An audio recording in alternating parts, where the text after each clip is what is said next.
محترم ناظرین، ہمارے صوفیاء کاملین، اللہ عز و جل کے مقرب بندے، اولیاء کاملین میں کچھ ایسے لوگ بھی ہیں جو فقط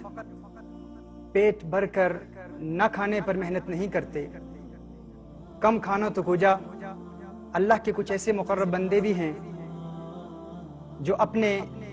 قلب کی پاکیزگی کے لیے، تزکیہ قلب کے لیے،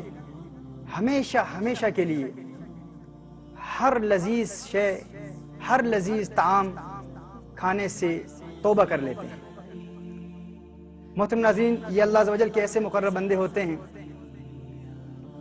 جو اپنے نفس کو اپنے تحکم میں رکھنے کے لیے، نفس پر قابو پانے کے لیے اپنی پوری زندگی درختوں کے پتے اور پانی پی کر اور درختوں کے پتے کھا کر گزارا کرتے ہیں۔ اور یہ ایسے اللہ کے مقرب بندے ہوتے ہیں ناظرین کہ اگر ان کا نفس کوئی لذیذ طعام کھانے کا شوق رکھے یا خواہش کا اظہار کرے یا تمنا کرے تو یہ اپنے نفس کے ساتھ نیگوشیٹ کرتے ہیں،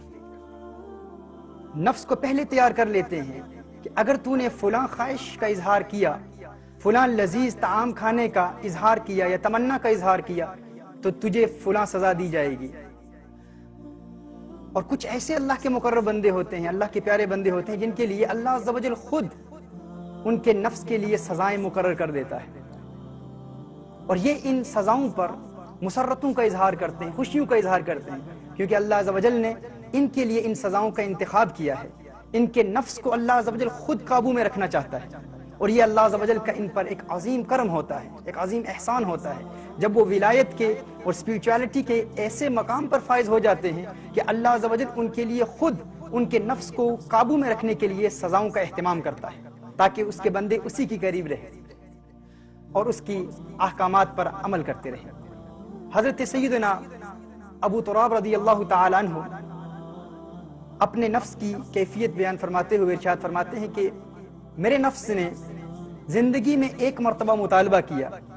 ایک تمنا کا اظہار کیا، ایک خواہش کا اظہار کیا۔ میرا نفس یہ چاہتا تھا کہ اسے روٹی اور انڈا کھلایا جائے۔ اب ناظرین کرام غور کریں کہ ہمارے ہاں دور حاضر میں ہمارے نفس کی کیا تمنا ہوتی ہے، ہمارا نفس کیا چاہتا ہے۔ ہمارے نفس کے لیے تو انڈا اور روٹی کھانا شاید یہ سزا ہے، لیکن اولیاء کاملین اپنے نفس کو اتنا قابو میں رکھتے ہیں کہ ہر قسم کی لذیذ شے اور ہر قسم کے لذیذ طعام سے دور رکھتے ہیں، یہاں تک کہ ان کا نفس جو تمنا کرتا ہے وہ کس چیز کی تمنا کرتا ہے؟ وہ انڈا اور روٹی کی تمنا کر رہا ہے۔ حضرت سیدنا ابو تراب فرماتے ہیں کہ میں اپنے نفس کی اس خواہش کو پائے تکمیل تک پہنچانے کے لیے، خواہش کی تکمیل کے لیے ایک بستی میں گیا۔ فرماتے ہیں جو ہی اس بستی میں داخل ہوا تو ایک فرد نے مجھے پکڑ لیا اور مجھے پکڑ کر کہتا ہے، چیخ کر کہہ رہا ہے کہ یہی چور ہے، یہی چور ہے، یہی چور ہے۔ اور پھر مجھے چوروں میں شامل کر دیا گیا اور ایک جگہ لے جایا گیا اور وہاں پر مجھے 70 درے مارے گئے۔ فرماتے ہیں مجھے سزا دی گئی، اور بعد میں کچھ وقت بعد کسی فرد نے مجھے پہچان لیا، اس نے کہا یہ تو اپنے دور کے ولی کامل سیدنا ابو تراب رضی اللہ تعالیٰ عنہ ہیں۔ اس وقت انہوں نے بسد ندامت کا اظہار کرتے ہوئے معذرت کی، اور پھر ایک فرد نے فرماتے ہیں کہ مجھے وہ خیر خواہی کے لیے حسن اخلاق کا اظہار کرتے ہوئے اپنے گھر لے گیا،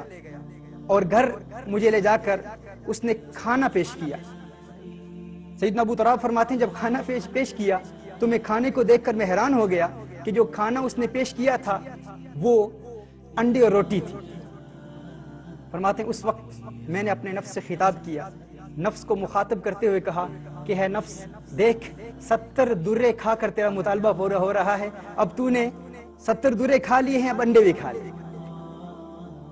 یعنی اللہ عز و جل اپنے ان مقرب اولیاء کاملین، ان مقرب بندوں کے لیے اگر ان کی نفس کی کوئی تسکین، نفس کی کسی خواہش کی تکمیل، نفس چاہے کہ خواہش کی تکمیل ہو، نفس چاہے کہ فلاں کھانا ملے، تو اگر وہ کھانا عطا بھی اللہ فرماتا ہے تو نفس کو سزا بھی ساتھ دیتا ہے تاکہ ان کا نفس ان کے قابو میں رہے۔